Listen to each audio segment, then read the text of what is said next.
Welcome to Meet the Press Now. I'm Kristen Welker. We begin with breaking news. As just moments ago, the jury in the Trump Organization tax trial handed down their verdict, ruling that the Trump Corporation and the Associated Payroll Corporation were guilty on all counts. The company was accused of a longtime tax fraud scheme where executives collected financial perks off the books. The jury took just 2 days to deliberate on their decision before reaching this conclusion. And we are expecting to hear from the reporters who have been covering this trial, including Ron Allen, who is outside the courthouse in Lower Manhattan. As soon as we have him hooked up, we will bring him to you. But again, this is a significant ruling. Again, the jury has found that Trump Organization and Trump Corporation guilty of tax fraud, all 15 counts. And I believe we do have reporters who are rushing to the camera, and as soon as we have them hooked up, we will bring them to you. The implications of this, of course, potentially significant. While the former president has not been found guilty as a part of this tax fraud scheme himself, it does come, of course, after he has launched his candidacy for re-election, and it comes against the backdrop of not only this legal issue in which his organization has been ensnared, but obviously other investigations into the former president, particularly as it relates to the potential mishandling of classified documents at Mar-a-Lago. The former president has been ensnared not just in legal challenges, but also some recent controversies that have swirled around his latest candidacy as well, most recently calling for ripping up the Constitution, a comment that he tried to walk back but then doubled down on. So this is just one more data point. So again, just to reset, just to remind our viewers of where we are at this hour in this breaking news, a criminal jury in New York today found the Trump Organization guilty of all charges in this sweeping 15-year tax fraud scheme that prosecutors say was orchestrated by top executives at the company, including and the front and center person of all of this is CFO Allen Weisselberg. Now, again, we want to make this very clear. Former President Trump is not personally charged as a part of this scheme. There was never a dispute that there was a tax fraud that occurred. Weisselberg, in fact, pleaded guilty to tax evasion, and he agreed to testify in exchange for a 5-month jail sentence. But this is certainly a significant development in this broader investigation into this potential tax evasion that the jury was deliberating on, again, for less than 2 days. The prosecution in the case alleged that Donald Trump himself knew about key aspects of the scheme. But again, the defense rejected that, saying that the whole narrative that Donald Trump was blissfully ignorant, well, this is what the prosecution said, is just not real. But the defense objected to that argument and to that line of discussion at the trial. We are going to have more on this in a moment when we get our reporters hooked up. But again, the headline here today in the breaking news, a criminal jury in New York on Tuesday found the Trump Organization guilty of all charges in a 15-year tax fraud scheme. Of course, it does come on an already very busy Tuesday. It is Election Day in Georgia. Voters are voting in the final Senate election of the 2022 midterms. It also happens to be one of the most expensive races in history. Incumbent Democrat Raphael Warnock and Republican Herschel Walker facing off in round 2 after neither candidate hit 50% on Election Day last month. Nearly 2 million Georgians voted early. Officials described it as monster turnout, but both candidates are banking on Election Day voters to deliver them a victory. Take a listen. So I said, we got to get out and vote. Yes, I tell you what, God has been good to us. How are you? So we're going to keep doing it. I'm feeling good. About the outcome? I feel very good about the outcome. I think the early vote was good, and so now I think we're going to win this election. It's Election Day. I want to tell everybody to go out and vote. Go out and vote. We had historic turnout during the early voting period, but we should not rest on our laurels. The job is not done.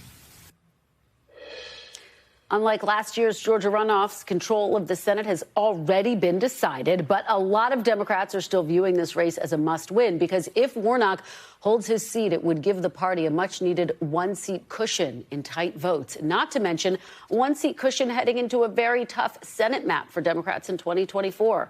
For Republicans, a Walker victory would be a sorely needed boost during a tumultuous moment for the party as it grapples with the former president's diminishing influence. In fact, if Walker wins, it'll likely be seen as happening in spite of the former president, as Georgia Republicans turn to an outspoken Trump critic, Republican Governor Brian Kemp, to help get Walker over the finish line. Not to mention, during this runoff, Republicans across the country have been roiled by repeated controversies stemming from Mr. Trump, including today as more top lawmakers rebuke his recent comments calling to terminate the Constitution. We are going to have more on, of course, the Georgia runoff in just a moment, but I am told that we do have NBC's Ron Allen, who is outside the courthouse in Lower Manhattan, with more on this significant decision, Ron. Again, just to remind our viewers of what is happening, where you are a jury there, found the Trump Organization guilty of all charges, 15 counts of tax fraud. So break down specifically what the jury said and what the meaning of this is.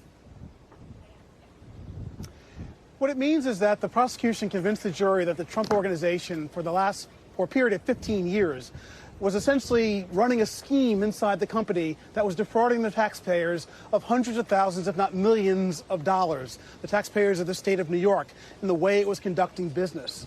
Now, the chief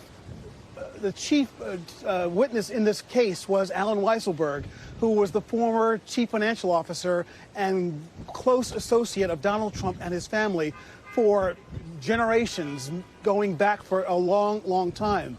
He pled guilty to similar charges of tax fraud some time ago and agreed to testify against the company in exchange for a shorter jail term. He'll serve 5 months instead of 15 months.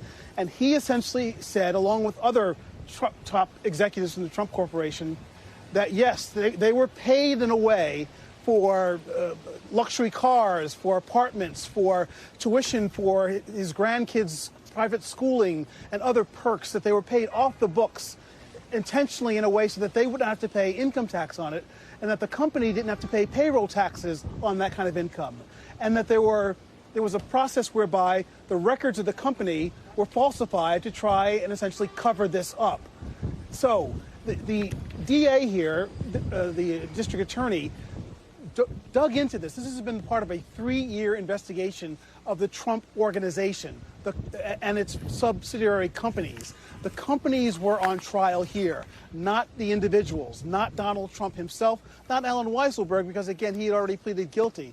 So the jury has found that the company had this practice ongoing, and that was the key thing. The defense said, well, this was a rogue operation by Alan Weisselberg and others, that it wasn't the company, that it was just this individual. But the individual was one of the highest-ranking people in the company, and therefore the jury agreed with the prosecution that this was the culture of the company. This is what they were doing. So the penalty is, at least as I understand it, $1.5 or $6 million. But the damage is to the reputation of the company beyond that. And remember, of course, this is Donald Trump's family business. This is Donald Trump as we knew him before he was president. This is real estate. This is golf clubs. This is all the stuff that Donald Trump used to make millions, if not billions of dollars. And today, a jury here in New York has found that it was essentially running a criminal operation to defraud the taxpayers. So while the fine may be $1 million or more, which is perhaps not a big deal in the grand scheme of things in terms of how much money these companies are dealing with, it is a significant hit, you might argue, to the reputation of the Trump company, the Trump family, and Donald Trump himself. Throughout this whole time, and once the indictment was handed down some time ago, former President Trump has dismissed this all as politically motivated by the democratically elected DA and the Democratic officials and leadership here in the city of New York, which he has never had much love lost between. There has been a lot of friction. However, he has also said that this is part of a witch hunt, that this is the kind of case that a civil tax authority would go after, and that it's only been prosecuted to this extent because it involves Donald Trump. That's his argument. The jury, of course, today didn't buy that. We haven't heard from President Trump just yet on social media in response to the verdict. That's what he's been saying all along. And now the question now is, what's the next step in this process? Remember, this was a 3-year investigation. This part of it was aimed at the company. There is still an ongoing criminal investigation aimed at Donald Trump himself and his practices as a businessman. Was he allegedly inflating the value of his properties, of his assets, of his income, and so forth to get favorable loans from banks and to keep his company going? Remember, this started with the payments, the hush money, alleged hush money payments to Stormy Daniels, the porn star who said that she had an affair with Donald Trump at the beginning of the campaign some time ago. Yes, this has been going on a long time. All these pieces have now come together in this particular case, but there's a much larger case going on that is criminal in nature in the DA's office. And of course, a few months ago, we were reporting on a civil investigation by the New York State Attorney General into Donald Trump's business practices as well. Similar charges, similar allegations, I should say, as in the criminal matter about the inflation of property values and so forth. So it's somewhat complicated, but the jury essentially said this is pretty simple. There's fraud. There were business documents that showed a trail of fraud that had been manipulated, that had been altered and changed to try and cover things up. So while on the one hand, it's a very complicated case that might require some forensic accounting analysis, the jury saw it quite plainly as some top executives who were getting paid off the books and covering it up and defrauding the taxpayers. That's essentially what happened here today. Now, Ron, you break down something that is very complicated in a way that is very clear to understand, and we appreciate your reporting. And of course, it does come against the backdrop of former President Trump having announced that he is running for re-election in 2024. So that adds yet another element to this. And I think one of the important things that you talk about is just how many legal cases are hanging over the former president. Let me turn to you, Danny Cevallos. Before we talk about that big picture, I do want to just delve a little bit more deeply into these arguments by the prosecution and by the defense. The prosecution alleging that Donald Trump, of course, had to know about key aspects of this scheme. One of the prosecutors saying the whole narrative that Donald Trump was blissfully ignorant is just not real. And yet the defense objected to that comment, objected to that line of argument. Break down what we saw from the two arguments in court and how we got here. It is a quirk of our justice system that a corporation can be held criminally responsible. The reality is corporations are not humans. Corporations are run by humans who make decisions about the corporation.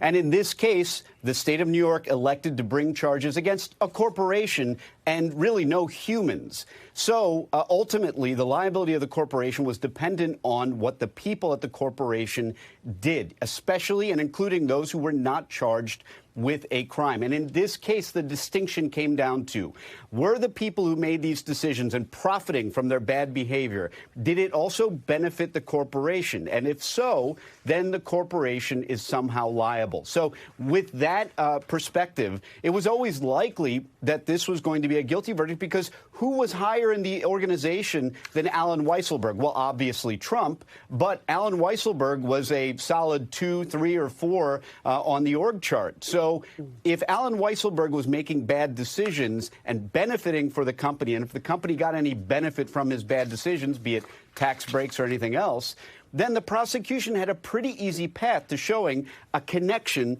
between Allen Weisselberg's decisions and the benefit, ill-gotten benefit in terms of tax gains, to the corporation. So ultimately, the state of New York today convicted a non-human, a corporation. Whether or not this will spill over into actual people like Trump himself, it appears the New York district attorney is not as interested in pursuing those defendants.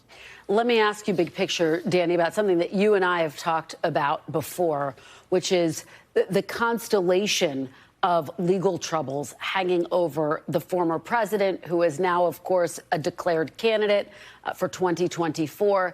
Just how much legal jeopardy is he in, and is today yet another data point? Yes, it does not directly relate to him and impact him as you just laid out. And yet, obviously, this is his corporation. It's his family business.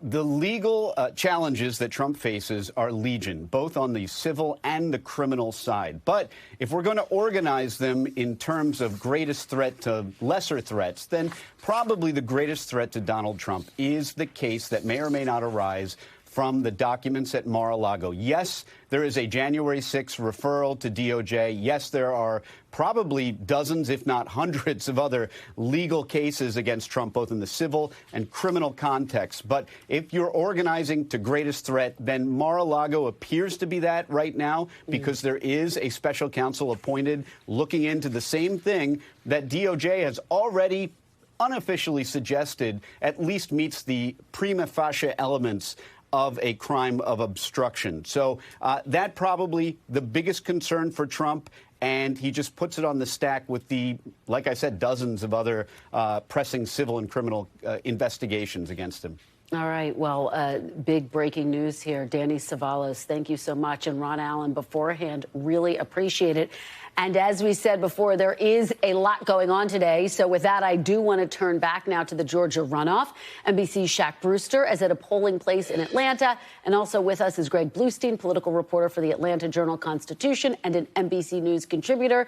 Shaq, obviously, we're going to turn from that breaking news that relates to the former president and talk about the former president's hand-picked candidate who's now involved in this runoff in Georgia. Herschel Walker facing off against incumbent Senator Raphael Warnock. You've been at a polling place all afternoon. Talk to us about what you're seeing and hearing from voters. Well, what we're hearing across the state of Georgia is that voting on this election day is going smoothly thus far. That's what you're hearing from the Secretary of State's office. That's what you're hearing from Gabriel Sterling, the Chief Operating Officer for the Secretary of State's office. Waiting lines across the state are about 1 minute. That's about the average right now. So things are going smoothly. But I'll tell you, most of the voters that I've been seeing coming here to this polling location in Atlanta have left not with the I voted sticker, but instead with instructions on their correct voting precinct. This was a big early voting location, so people thought this was their main location. But the election official here telling me that the majority of people who have walked in have been turned away, told to go to a different location because of the confusion over where they can vote and their inability to cast a provisional ballot until 5 p.m. in the state of Georgia. Then there are the dynamics of this actual election. Once people get into the voting booth and they're making that selection between Raphael Warnock, the Democratic incumbent, and Herschel Walker, who's challenging him on the Republican side, there's what goes into their decision over who they're selecting. You heard Warnock really try to frame this entire campaign as one about character and competence, saying that Warnock doesn't have the character to become the next senator. And one interesting conversation that I want to share with you is from a Republican voter, someone who voted for Herschel Walker, but look what he said, or listen to what he said about what he was doing in the debate he was having in his head as he cast that ballot. What were those things that you were thinking about? Well, voting, personal affection versus issues. If I were going to pick somebody to have dinner with, it would definitely be Warnock. He seems like a very interesting guy and has very intelligent, a lot to say. Herschel Walker obviously doesn't present himself nearly as well. But my feeling on the issues aligns more with what I think Herschel would bring. I voted for Walker.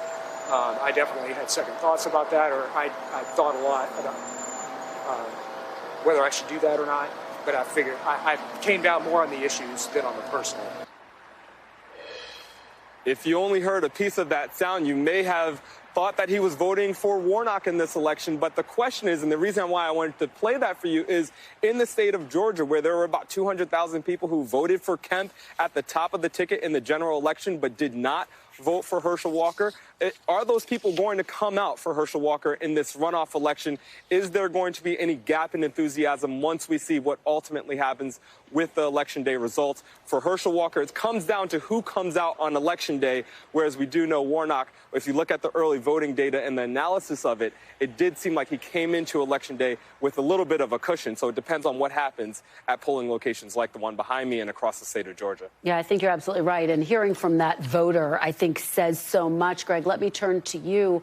On that point, you could hear that voter really wrestling with this final decision and what Herschel Walker needs in order to pull out a win, because by all accounts, as you hear Shaq saying, and if you talk to folks on the ground, it does appear as though Senator Warnock seems to have the closing momentum.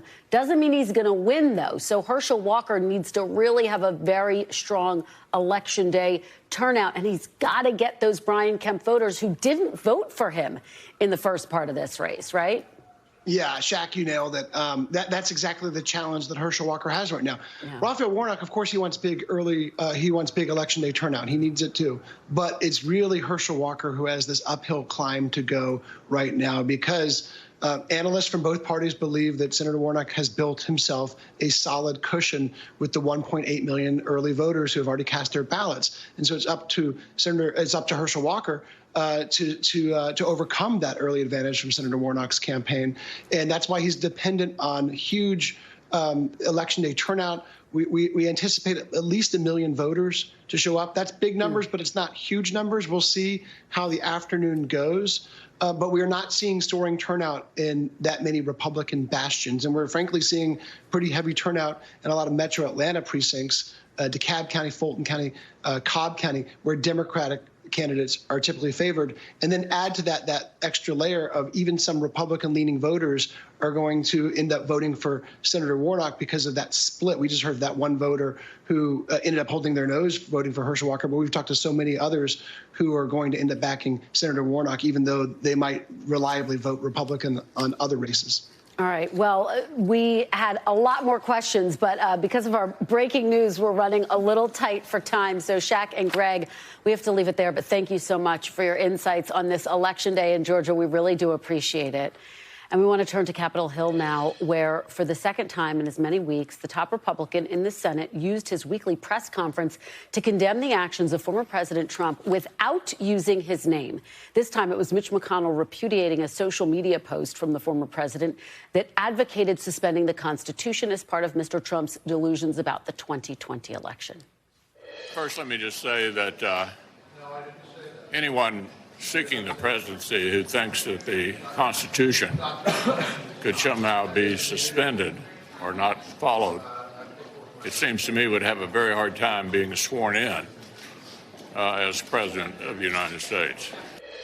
Really echoed the comments we heard from him last week after, of course, the latest controversy there was basically a straight condemnation and more of a negative prediction based on Trump's remarks. And just like last week, again, when Republicans of all stripes condemned Mr. Trump for meeting with a white supremacist, McConnell is not alone in his rebuke of Trump's behavior. Take a listen to Republicans over the last 24 hours. I disagree with the president. The Constitution can be amended. The Constitution can be interpreted, but the Constitution can't be suspended. I think it's, to besmirch our dedication to the Constitution is ridiculous. Certainly not an ex-president. I think that's irresponsible. You think it's disqualifying? You think it's disqualifying? Well, it's not clear who's going to run, but I think it's certainly irresponsible. But he's running. Well, I mean, I guess he is until he isn't. All right. Well, joining me now on Capitol Hill is NBC's Julie Surkin, and also with us is Politico senior staff writer Michael Kruse. Thanks so much to both of you for joining me. Julie, I want to start with you. Again, what we just heard from Mitch McConnell was very reminiscent of what he said last week in the wake of Mr. Trump's dinner with Ye and with that white supremacist. What did you hear in those comments today? I think it's really important to point out, as someone who's been covering this place for the last couple of years, and I'm sure you know well as well, is that McConnell doesn't say anything unless he intends to say it. And these comments that he made this week and last week, he said on his own. He wasn't prompted by a question from a reporter. He, in fact, started off his press conference by addressing these issues with former President Trump, though not naming him by name. We also spent all of yesterday walking the halls asking reporters, you heard asking senators what they thought of this. You heard some of that there, but others were not as likely or not as willing, perhaps, to forcefully condemn the former president's comments on the Constitution. I want you to take a listen to some of the waffling we heard. I don't know what President Trump said about the Constitution. I just don't think that's the issue. I don't think that's what you all should be talking about. But the former president saying get rid of it. I mean, that's kind of exceptional. Yeah, I don't know if that's being taken out of context or where it came from. I really just have not taken a deep dive into that whole topic. Right. Can he credibly take the oath of office after saying something? I'll leave that to the voters to decide. Do you think it's a disqualifying comment? I think the voters get to decide those things. Look, both Marshall and Hawley, for example, credited former President Trump with their win in the Senate, so that makes sense as far as their answers go. Rick Scott, I was actually in that gaggle, and I had asked him if he disavows these comments, as you could hear there. He wouldn't quite say, but of course he is part of McConnell's leadership team, and you saw him standing right behind him as McConnell disavowed these comments. But all in all, Republicans on the Hill, in the Senate and the House, becoming more increasingly likely than we've ever heard them before, at least when former President Trump was still in the White House, to publicly criticize the former president and break with him as well. Yeah, you guys have done just a great job getting reaction there on Capitol Hill, Julie. Michael, let me turn to you. You heard kind of the spectrum of responses from Republicans. On the one hand, as Julie rightfully notes, Mitch McConnell's comments are actually quite forceful when you put them against the broader backdrop of all of the comments that we've ever heard from Mitch McConnell. And then you did hear a fair amount of waffling in addition to the condemnation. Do you feel like this moment is different, though, for former President Trump? There have been so many scandals that have loomed so large over him, but are you starting to notice cracks around the edges that we haven't seen before? I think we are. I mean, in some sense, it feels nothing if not familiar, but in the broader context, we see things not just certain stronger comments coming from Capitol Hill, but polling numbers from around the country that suggest that Republican voters are tired of this. Enough of them are tired enough to make a potential difference. And for all the waffling, some of what Rick Scott said, Josh Hawley said, it's up to the voters to decide, it might be not forceful enough, but it's also not totally wrong. I mean, this is ultimately up to the voters to decide. And if former president continues to run and starts running in earnest and is still running when it comes to Iowa in more than a year from now, it will be up to voters to rebuke these sorts of comments. Michael, let me ask you about some news that was made on this show yesterday, which is Trump's former national security advisor and former ambassador to the UN, John Bolton, said here that he is considering getting into the presidential race if he feels as though other presidential candidates do not come out and strongly condemn the former president strongly enough. What do you make of the fact that John Bolton is yet another former administration official, another former Trump ally who's now willing to take him on to try to stop him? Yeah, on the one hand, makes some sense. On the other hand, from a math standpoint, it helps Donald Trump. The more people, the more John Boltons get into this potential 2024 GOP field, the more it helps Donald Trump. I mean, really, I don't know if I can predict this, but the more people, I feel fairly comfortable saying the more people who are involved in that field, the lower, obviously, the number needs to be for Donald Trump to get to. I think there's going to be a set of the Republican electorate, a certain portion of that electorate that will vote for Trump no matter what. I don't know if that's 30, 20, 15, but obviously the more people who get in, the lower that number can go and still have the former president come out of that nomination process as the nominee. Yeah, I think that's a really important analysis. And of course, Julie, there was other news there from Capitol Hill, which is the January 6th committee says that they are preparing possible criminal referrals to send to the DOJ. So I know you're tracking that angle as well there on Capitol Hill. Julie Surkin and Michael Kruse, thank you both so much for joining us. Well, this morning, congressional leaders honored some of the police officers who defended the Capitol on January 6th, awarding them congressional gold medals, Congress's highest honor. House Speaker Nancy Pelosi presented the medals, one of her last formal actions as Speaker of the House. She called the attack on the Capitol the most staggering assault on democracy since the Civil War. January 6th was a day of horror and heartbreak, yet is also a moment of extraordinary heroism. Staring down deadly violence and despicable bigotry, our law enforcement officers bravely stood in the breach, ensuring that democracy survived on that dark day. Now, we should also note during today's ceremony, the family of fallen Capitol Police officer Brian Sicknick refused to shake hands with Senate Minority Leader Mitch McConnell or House Minority Leader Kevin McCarthy. The Sicknick family told NBC News it was not by accident. They discussed it ahead of time, they say, citing the family's frustration with the two Republicans for continuing to embrace Trump. Coming up, we're digging deeper into how the GOP is responding to Mr. Trump's latest constitutional controversy as more Republicans eye potential 2024 bids. My panel's next. You're watching Meet the Press Now.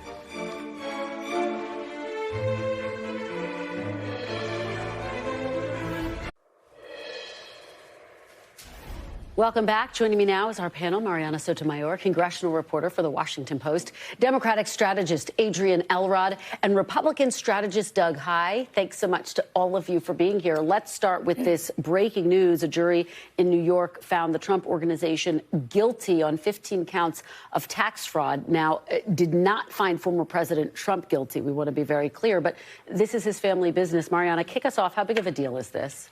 It's a pretty big deal. I mean, from the congressional perspective, Republicans don't want to be talking about Trump. They don't even want to talk about 2024. You had a good collection of quotes from a number of Senate Republicans, even on the question about, Trump trying to say the Constitution doesn't matter. You can see them trying to weave in and out, not wanting to discuss it. Reporters doing a good job of pressing them, as we will continue to do. But really behind the scenes, I mean, it's just one thing after another. And Republicans have been pretty open about saying, as you heard Cornyn say, oh, well, he may or may not be running. And there may be other people who jump in. And I think Republicans privately very much hoping that's the case because there's just so many things that they have to answer for. Yeah, Doug, weigh in on that point in this broader context. It's the constellation of issues swirling around this former president and now yet a new data point. Yeah, Republicans want to put Donald Trump in the rearview mirror. They just don't want to be the ones who do it because they'll get the blame. So any bad news is sort of good news, even if they don't want to talk about it. And these may not always be profiles in courage, as Republicans say. I didn't see that tweet or that Truth Social or the indictment or whatever it may be, the guilty verdict, because it's a rolling disaster for Trump. But all of it is relatively good news for Republicans if it puts him in that rearview mirror. Adrian? Yeah, I completely agree with Doug and Mariana. I mean, look, I worked on Hillary Clinton's campaign. We've been waiting for this day since 2015. There were so many questions that we had about his business dealings. Obviously, a lot of the media got involved, too, and try to look into this. But it feels like in a lot of ways justice has finally been served, even though it wasn't Donald Trump, but it was still his business. And I think you're guilty by association. I mean, whether or not he, is ever convicted in this situation, I think his name being on the family business tells you all you need to know. He's already polling so low, or sinking rather, among Republican voters in polls. I'm not sure this is really going to do anything to help them. I want to get to what's happening in Georgia, but since you all brought it up, let's talk about the Republican response to the latest Trump controversy. I want to play Mitch McConnell from this week and last week and just kind of compare the responses that we're hearing and let you guys respond.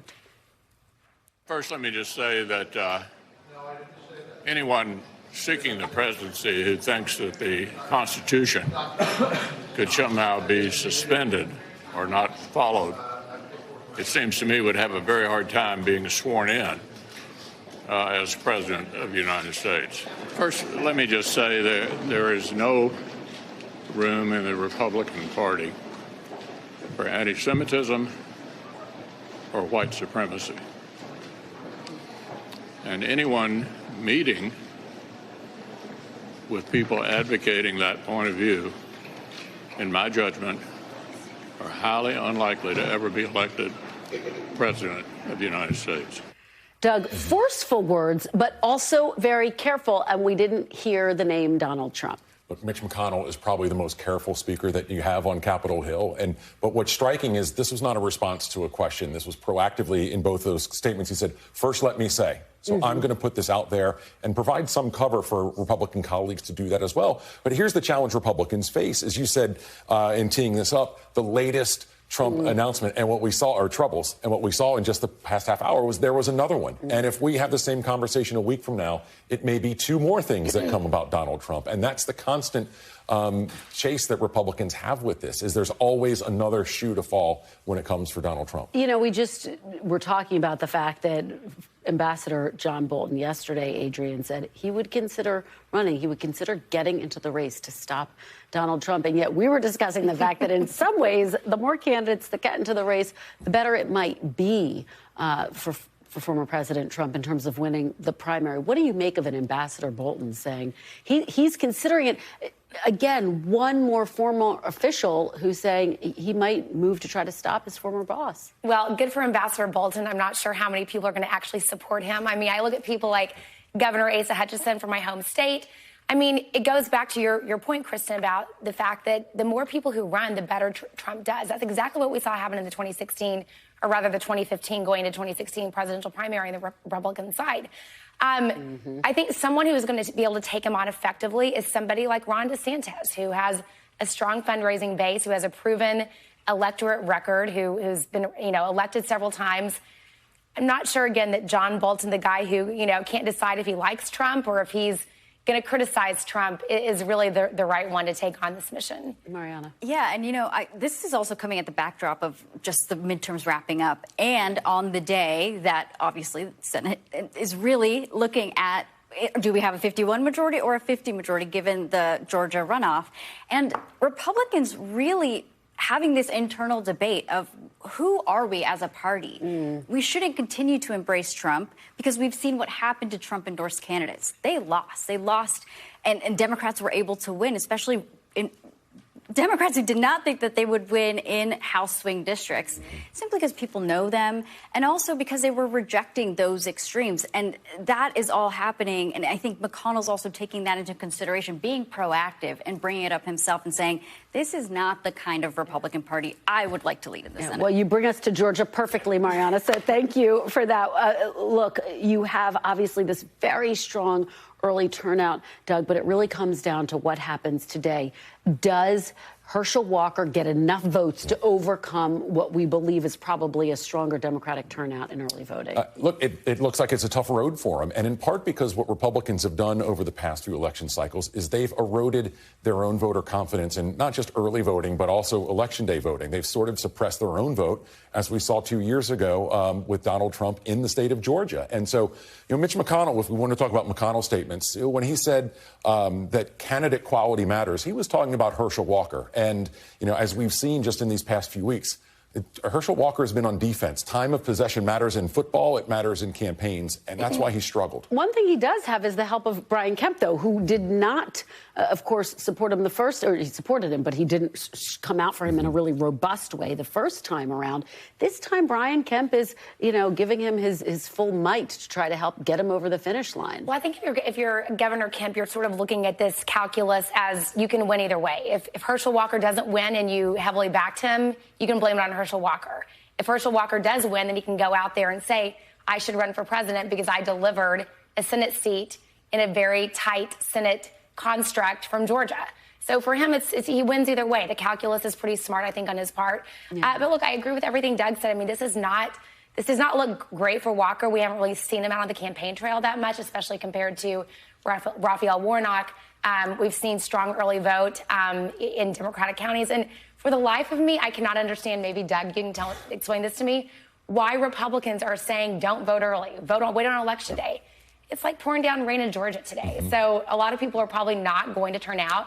And the numbers say, what if the weather was, 60 degrees and sunny? That is a big question. Will the weather impact these final results? Mariana, put this into broader context, though. I mean, one of the things that's so interesting is you have now former President Trump, who has not been on the campaign trail with Herschel Walker in this runoff. President Biden has not been on the campaign trail with Raphael Warnock. And we saw that during the first go-round of this race as well. But really sticking to that strategy, underscoring how controversial they both are. What are you going to be watching for? And just help people understand the difference with this single Senate seat, given that Democrats already control. Yeah, it's been interesting to see the surrogates going out there trying to explain the difference, because it's not the most interesting issue or something that voters are thinking about, like, oh, committee assignments. That's why I'm going to turn out and vote. Process is sexy. Exactly. Matters to Joe Manchin. Exactly. But that's the thing. They're going out there and saying, look, Obama made this point, too. Yeah. With a 51 majority, we don't need to ask Republicans if we can subpoena whoever we want.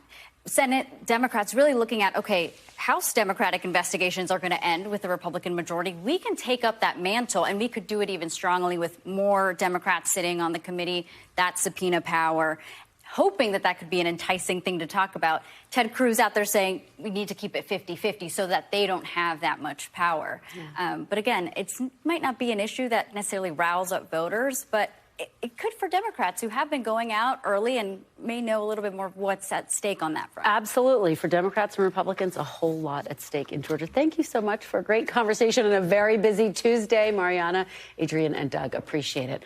After the break, Ukraine strikes back. According to Russia, the Kremlin saying Ukrainian drones hit military air bases far from the front lines amid new reports of more drone attacks on Russia's border. We are live in Kyiv next. You're watching Meet the Press now.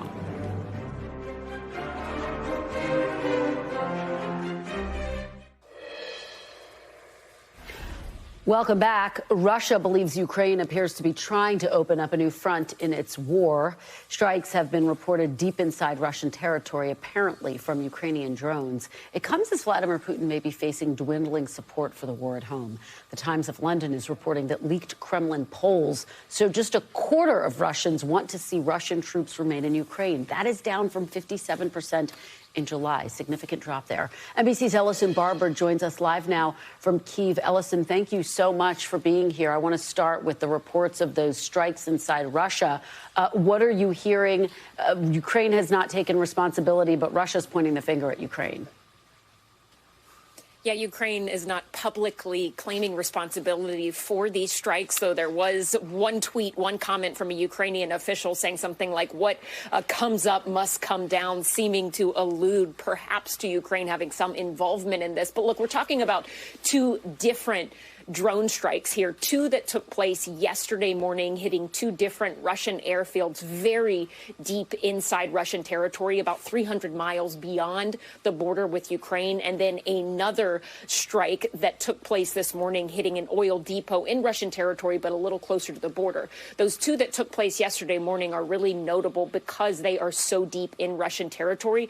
Russia's Ministry of Defense is saying that the attacks on these two airfields were carried out by Ukrainian forces and that they were using Soviet-made drones. So the reason why this is so significant is because it seems to suggest kind of a different direction for Ukraine here, right? We really haven't seen them be able to target this far into Russian territory. So much of what we've seen them doing is just defensive moves inside Ukrainian territory. But this seems to imply that, one, there's a willingness among Ukrainians to try and take this fight directly to military bases in Russian territory, and also perhaps that they are becoming more efficient that with the weapons that they have and able to use them to strike Russia with a much longer distance, right? The weapons that have been provided to Ukraine by Western allies, the U.S. in particular, they don't travel this far. They're high-tech but medium-range ballistic missiles and weapon systems for the most part. Ukraine has asked for long-range missile systems to carry out strikes like this, but NATO allies, Western allies, they've been hesitant to provide those because they're afraid, they say, that it'll expand this conflict and perhaps drive or bring NATO into it. This seems to be, if what Russia is claiming is accurate, this seems to be a situation where perhaps Ukrainian forces were able to use drones, weapons that they already have to target Russia inside their own territory. And Kristen? Nelson, we have less than a minute, but we understand there was a prisoner swap between Russia and Ukraine. What can you tell us about that? Yeah, so we've seen this happen back and forth, and it's a significant morale boost for Ukrainians. It's something that when we're out having conversations with people, anytime it happens, they will talk about it. They talk about on this that earlier today, someone was talking about the number of female prisoners that were swapped within this exchange. This happens every now and again, frequently, but there are a lot of people still being detained in Russian prisons. Obviously, for Russia, this is a morale boost for them as well. They'll post videos celebrating the return of soldiers when they have these sorts of exchange. But really, a lot of the focus here has been on the missile strikes, the threat of more coming and targeting Ukraine's energy infrastructure. It's really cold here, Kristen, and it just keeps getting colder. And any time we see these barrage of missiles like we saw yesterday, it stresses people out. Yeah. They're worried. They're dealing with this constant threat of rolling blackouts, and it doesn't seem like it's going to be getting any better.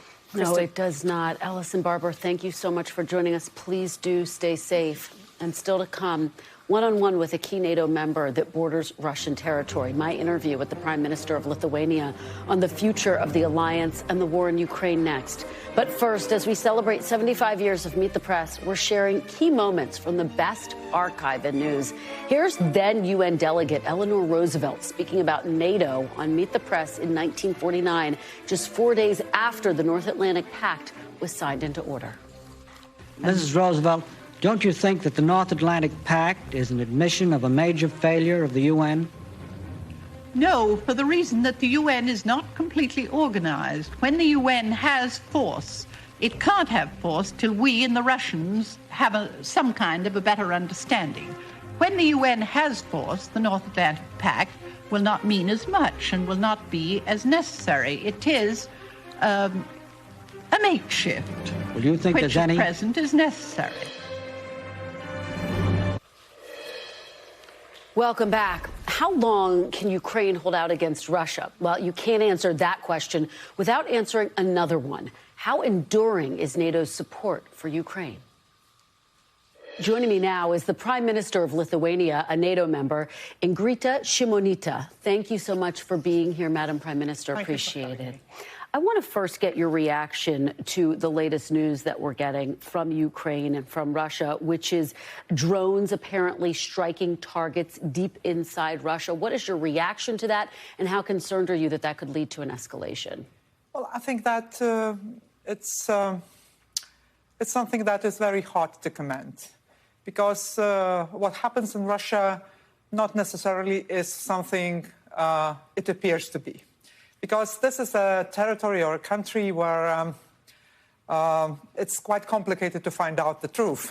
So I have my deep doubts in the possibility of real investigation of what is going on, whether that's a false flag operation, whether that's something, partisan, whether that's something different.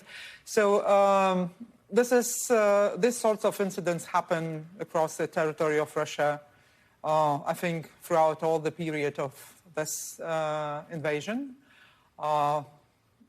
usually in territories that are closer to the border, but not necessarily. But I find it hard to comment. So just to be clear about what you're saying, Russia is saying that Ukraine is responsible for these attacks. You're saying you're not ready to say that yet. I will not be commenting or claiming something before Ukraine says something about that, because I think this is the right way to do, given that we have very limited possibility to investigate whatever incidents are happening on the territory of Russia. Regardless of who is behind it, to your point that this could be a false flag operation, how concerned are you that this could lead to some type of escalation, potentially an escalation that would lead to Lithuania in some ways seeing the product of that? Well, we've seen along the way of this invasion, Russia in numerous times, by numerous ways, propaganda channels, some politicians, some ex-politicians, threatening countries, including NATO countries, capitals, with strikes, missile strikes. They're a fantastic weapon that they claim they possess and everything. And if you ask me a question whether Russia needs a pretext for doing something, we all very well know that this is not the case. Because basically there were no pretexts for many things that Russia was doing throughout the period. So can something happen? Well, the war is happening for a 10th month in a row now. This invasion, the war is happening from 2014. So I would say that, we should remain calm and concentrated on what is the most important thing to do for us now, is to support Ukraine to defend its territorial integrity. You talk about the fact that Russia doesn't necessarily need a pretext for its actions. Given that and within that context, how concerned are you right now about the possibility that Russia has threatened to use a nuclear weapon? Have you assessed how serious Vladimir Putin is about that potential threat? Well, I know that, Russia is a country that constantly bullies others, especially when others tend to show signs of appeasement or are looking for some sort of concord for whatever reason. They take it as a sign of weakness, and they bully even more. So I think what was done in the previous episode, when Russia was actually talking a lot too much about a nuclear weapon, the statements that were made by the most important players were that this will not be without answer, and the answer will be strict and adequate. So the details most probably have also been passed to Russia via some channels that still exist. And I think that was taken very seriously. You're going to be meeting with Vice President Harris tomorrow. What is your message going to be to the Vice President? Well, I think we will be able to discuss the situation as we see it now, because it's the 10th month of the war, of this invasion. That would be more correct saying, because for us, this war started not on the 24th of February. We think it's going on for the 8th year, for the 9th year in a row. Will you have a specific ask of the Vice President? I think the most important for us, for all of us, is to remain united around the idea that we need to support Ukraine. And it is the most important, regardless that, it's a continuous effort. There are side problems that happen because, well, people sometimes lose the focus on what is going on in Ukraine, because it's a long story. There are impacts on economy, on energy, on everything, on food supply. But I think what is very important for us to understand that this is because of war. And so we do not have any solution but to end this war. I want to ask you, Madam Prime Minister, your name has been floated as a possibility for the next NATO Secretary General. Is that something that you would be interested in pursuing once Secretary General Stoltenberg steps down in September? Well, I have no comments on that. I can just say that, in a situation where some high-ranking official finishes his term, then you usually have all sorts of the names that are floating around. And I don't think I'm in the position to comment on that much more. You don't rule it out, though? Well, this is not something I would rule out, or I would say that this is true, because this is just naming of different people that will be there until the new Secretary General is there. All right. Well, thank you so much. It is really appreciate your being here in person. Thank you. Thank you. Prime Minister Ingrida Shimonita, really appreciate your being here and answering our questions. And we will be back tomorrow with more Meet the Press Now. NBC News Now coverage continues. Thanks for watching our YouTube channel. Follow today's top stories and breaking news by downloading the NBC News app.